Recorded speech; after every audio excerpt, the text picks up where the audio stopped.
ABC Listen. Podcasts, radio, news, music and more.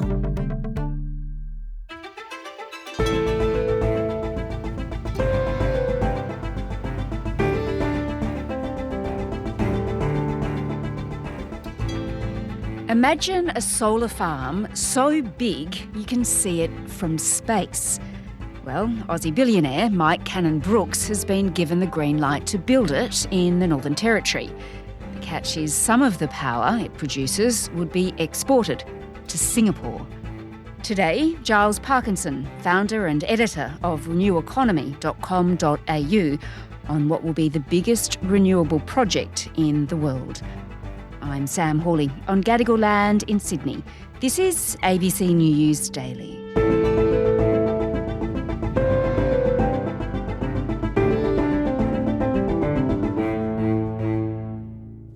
Giles, in the Northern Territory, there's this huge pastoral station, which I assume was once upon a time used for herding cattle.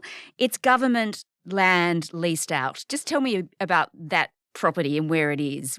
Yeah, so it's near a place called Elliot, which I think I've never been there, so I'm not really too sure how big Elliot is, but I suspect it's just a dot on the map. It's about 800 kilometres south of Darwin, and it's located there because the big solar project that they want to build does not want to be interfered with by clouds and monsoon, so that's a reasonably dry and sunny area outside of the monsoon range. Yeah, sure. So it's pretty sunny there most of the time and it's really hot, let's face it. Yes, yeah, especially now. Yes, exactly. Well, this land, of course, is potentially about to become very lucrative. So let's forget about cattle. As you say, a solar farm is going to be placed on it. It'll be so big, apparently, that you'll be able to see it from space. Yes, well, that's what they say. Yes, it's going to be huge. And the chances are it's not just going to be solar as well. The original plan was for 20 gigawatts of solar, which, to put that into perspective, is equal to the amount of all the solar panels that have been put on rooftops on the households and businesses in Australia over the last decade. But they've kind of had a bit of a look at the project. So the actual solar component may still only be half that size, but still considerable, like 10 gigawatts of solar, which, I mean, gigawatt doesn't mean much, I guess, to sort of casual listeners, but it is more than the installed capacity of all large-scale solar farms in Australia up till now. And they're now thinking of adding a wind component because they think that by having more energy produced at night, which of course solar can't do, then that's going to improve the economics of the project. But they haven't quite landed on the exact design of that component yet. All right, well, it's going to be the world's biggest solar farm, something like 12,000 hectares of PV panels. It's just huge. Like, it's just this, it'll just go on forever. Look, I once drove past a 500 megawatt solar farm in California. So what's that, like sort of 1/20th of the size of this? And I was going along a highway at about 100 kilometres an hour, and I just felt like I was going for about 10 or 15 minutes before I got from one end to the other end. So that's how big it is. And so just imagine just going on for half an hour or whatever. I mean, it's just phenomenal in size. Incredible. Yes. Incredible, yeah. And it's going to be the world's biggest renewable energy project. A really fascinating thing, of course, Giles, about this is it's actually being built in part to help the Singaporeans. So just tell me about that. Yeah, the project was conceived, as others have been, but this one is still very determined to try and do this. Try and provide sort of cheap or lower cost power to city-states like Singapore or other states in Southeast Asia who don't necessarily have the sort of the land mass or the wind resource to be able to go renewable. And in the case of Singapore, it's heavily dependent on gas, and it's heavily dependent on imported gas, and that's really expensive. So the idea here is to build this massive solar farm in the heart of the Northern Territory, build this huge transmission lines which will take it to Darwin, and then through various converter stations put it through a subsea cable that will go 4,300 kilometres from Darwin, wind its way through the Indonesian archipelago, and then land at Singapore and provide power to them. you can just imagine the complexity of that project, just from sort of economics, but also technical and political, all sorts of different levels. It's just mind-boggling in its ambition, but we are starting to see these sorts of projects happen in shorter distances. But quite often now you're starting to see them happening in Europe, where you've got links between the continent and the UK and Ireland and up to Norway. These sorts of projects, which is just the whole concept of sort of sharing cheaper renewable power from a place that has a really good resource and sort of sending it to a place which doesn't have that resource. Yeah, a 4,000 kilometres subsea cable sounds... What could go wrong? I was about to say it sounds very ambitious. I assume that's a cable that just sits on the floor of the ocean, does it? Or do they dig it in? No, it sort of sits on the floor of the ocean. It's a bit like, look, Australia already has one going from Tasmania to the mainland and is about to build another one and was planning to build another two, but in the end it's just going to build one called the Marinus Link. So, yeah, these are not infallible pieces of equipment, but then neither is overhead transmission. So, Giles, the sun will be shining down on this solar farm, this huge solar farm on a pastoral station in the Northern Territory, and that's going to help power Singapore. So our sun, if we can put it that way, it's the sun shining on our ground, will basically help Singapore in its transition to renewables. Yeah, that's right. Yeah, it won't be wholly dependent on this cable and this sun, but it might source, say, 15 and 20% of its electricity needs from this cable.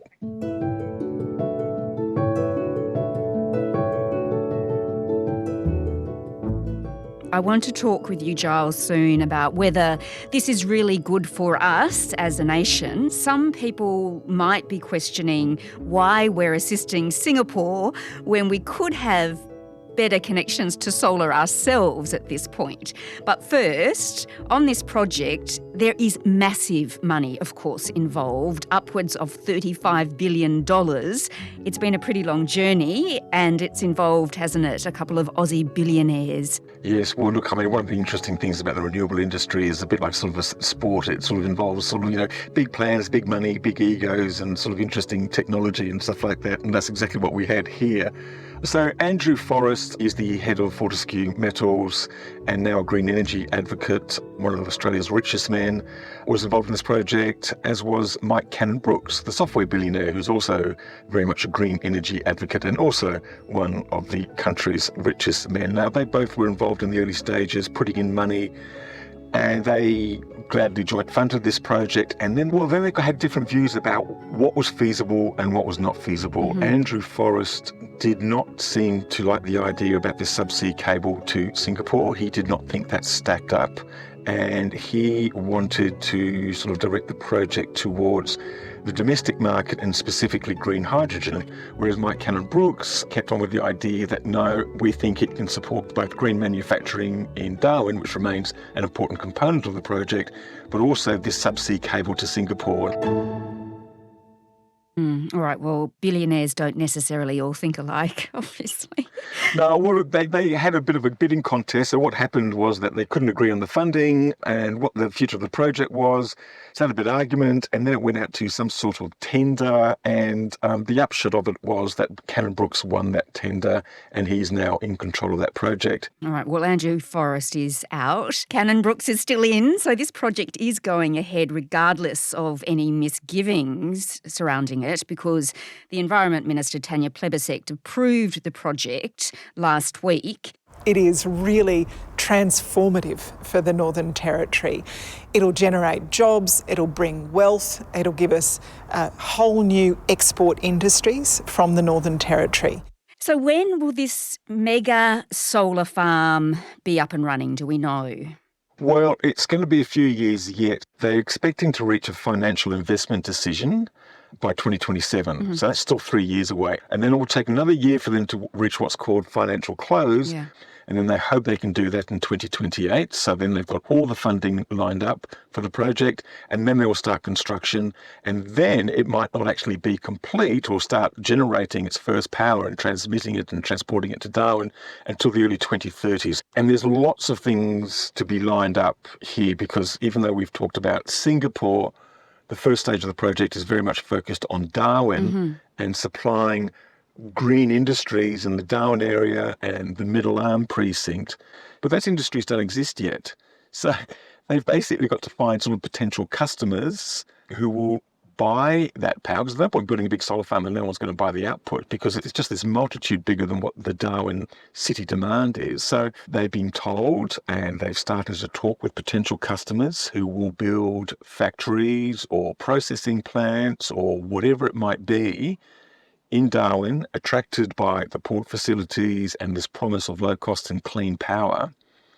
And so they will have to get those agreements in place, and they will have to get those facilities built. So you can just sort of imagine, just like, just the sort of all the pieces moving around in this jigsaw, and they've all got to kind of fit together at the same time. So, yeah, just the whole logistics of the whole thing is just extraordinary, really. Yeah, absolutely. All right. So, Giles, Darwin and Singapore will potentially benefit from this, but as you say, it's a very long project, so it's got a way to go yet. But I guess the question in some people's minds is, if we can help nations like Singapore in its transition to renewables, as you say, powering 15% of Singapore through this, huge solar farm, why can't we do the same here? Why can't we have a cable linking a solar farm in the Northern Territory to a city like Sydney or Melbourne? Well, we could. It's just the cost. Now, if you were thinking about building some cable and then string a transmission line to Sydney, you can do that, engineering-wise and technology, that's no problem. Will it supply power at a lower cost? Well, that's debatable. However, one of the interesting things that came out of a report last week from one of the big transmission companies. Now, of course, the transmission company has a self-interest in wanting to build transmission lines, so you have to sort of take it, everyone, they're sort of pushing their own envelope here. But they were talking about sending transmission lines out to the far west of New South Wales because the resource there is greater, and bringing in wind and solar from those distances. So there you're talking distances of, say, 500 or 1,000 kilometres rather than 3,000 or 4,000 kilometres. So that's another possibility.